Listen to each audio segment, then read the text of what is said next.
They call them the troubled poets. I love poets who are troubled. Poets causing trouble and troubling other poets. Poets troubled by drunkenness and nightmares and insomnia. Troubled poets troubled by depression, heart-sick isolation. I love troubled poets troubled by poverty, troubled by hunger, writing poetry by a tea light, with a stolen job centre pen, a spider for an audience, a cigarette for heat, drinking cooking lager.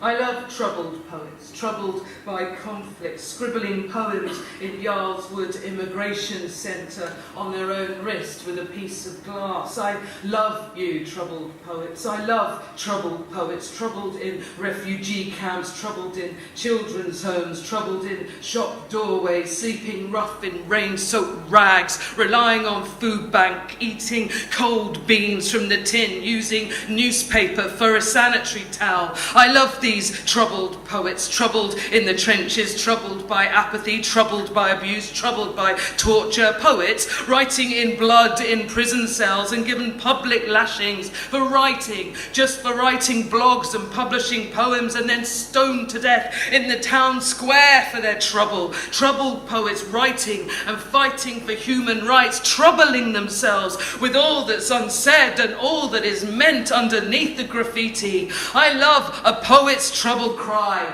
Thank fuck for that. Bless you, you troubled poet. I hear you, you troubled poets. I thank you, troubled poets. I thank you for troubling yourself. I love you, you troubled poets.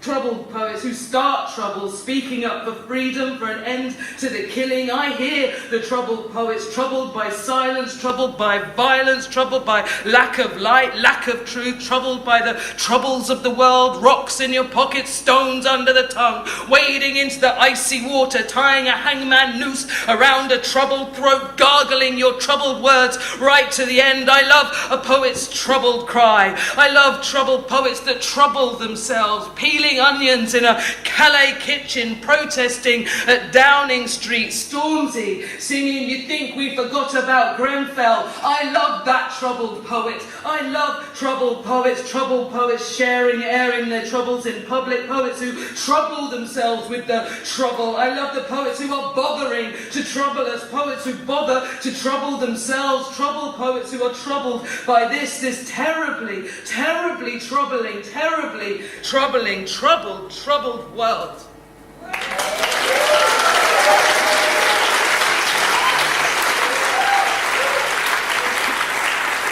Great show. It was really good.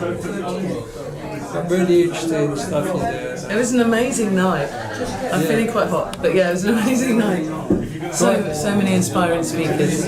So are you going to be going on Friday to the demo? Absolutely, I'm there with bells on. I'm going to be marching, and I'm also going to be doing a poem at Parliament Square. Great. Oh, that's good. But I won't do those poems. Did you see when I was on stage I dropped a poem? I wrote a new poem that's like my anti-Trump poem, but I dropped it on the floor. And I thought it's a sign. Maybe I should save it. Yeah. You're going to do it on yeah, I'll do it on Parliament Square. Yeah. Great. So listen, why are you so passionate about going to this demo? Why am I so passionate about it? Yeah. Well, how could you not be? Yeah. I mean, how could you not go? Did you notice in my set I did that poem called "Sorry to Trouble You" about the troubled poets, and I really do think that the poets of the next generation won't necessarily be coming from universities and libraries. They'll be coming from having, been brought up in a life where there's food banks and a life where they're under the threat of war or separated by migration or separated and angry. I think the next generation of poets are going to be quite. Do you see what I mean? And so.